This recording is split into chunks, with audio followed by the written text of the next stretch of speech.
நாயகன் படம் வந்து சாருக்கு வந்து ஒரு பெரிய வெற்றியை கொடுக்குமா? சில காரணங்களால அது என்ன இன்டர்னல் பாலிடிக்ஸ்னு தெரியல. சோ அதனால டிலே ஆகுது. ஆ? தெரியல. மோடி சார் எனிதிங் என்னன்னு ஆக்சுவலா தெரியல. பட் அவர் ஜனநாயகன் படம் வந்து மக்கள் கிட்ட அதிக வரவேற்பு இருக்கு. மக்கள் வந்து ஏமாற்றம் தான் அடைஞ்சாங்க.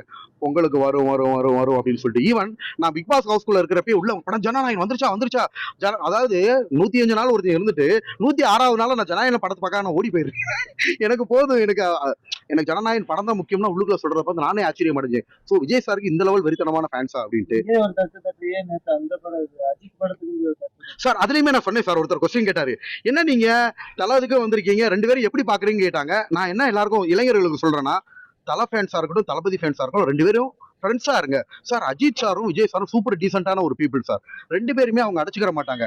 இளைஞர்களுக்கு நீங்க படிங்க, நல்லா வேலை பாருங்க, கவர்மெண்ட் உத்தியோகம் வாங்க அப்படின்ற ஒரு மெசேஜ் தான் தலையா இருக்கட்டும், தளபதியா இருக்கட்டும், மக்கள் கிட்ட வந்து அதை கடுமையா பதிவு பண்ணிக்கிட்டே இருக்காங்க. நம்ம இளைஞர்கள் மத்தியில சார், நான் ஸ்கூல்ல படிக்கிற காலத்துல நான்லாம் 2003 10th படிச்சேன். ஸோ அந்த காலங்கள் எல்லாம் வந்து பாத்தீங்கன்னா பயங்கர மோதல் இருக்கும் மதுரையில. அஜித் ரசிகர், விஜய் ரசிகர். இப்ப அது அப்படியே குறைஞ்சி 80% குறைஞ்சிருச்சு. இன்னும் 20% இருந்துச்சு. அதை நான் இளைஞர்களுக்கு சொல்ற மெசேஜ், தயவு செஞ்சு தலை ஃபேன்ஸ், தளபதி ஃபேன்ஸ் அடிச்சுக்கிறாங்க. 2 பேருமே ஒண்ணுதான் தமிழ்நாட்டை பொறுத்த வரைக்கும்.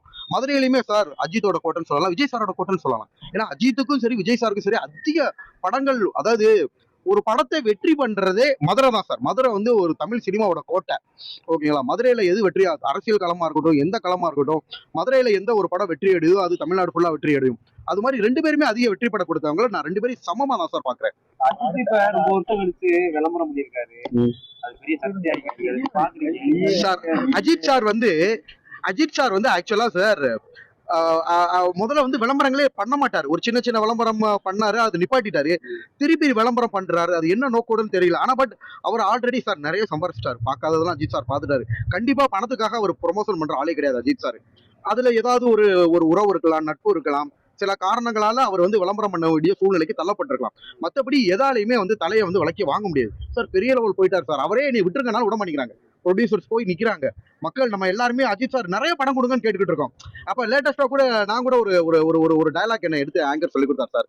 அஜித் சாரு ரேஸுக்கு போயிட்டாரு, விஜய் சாரு அரசியல் போயிட்டாரு, அடுத்து தமிழ் சினிமா உலக யார் காப்பாத்த போறா அப்படின்னு இருக்கப்போ அந்த ஒன்லியா one star watermelon star entry இருந்துச்சு அப்படின்லாம் நிறைய போட்டுக்கிட்டு இருந்தாங்க. இல்ல எதுக்கு சொல்ல வரேன்னா, அஜித் சார் படம் கம்மியா நடிக்கிறாரு, இன்னும் நிறைய படங்கள் கொடுங்க, நம்ம எல்லாரும் கேட்டுக்கிட்டு இருக்கோம். ஓகேங்களா? அதனால வந்து நிறைய சம்பாரிச்சாங்க, இனி போதும் அப்படின்றாரு சார். என்னோட பேஷனுக்கு நான் போறேன்.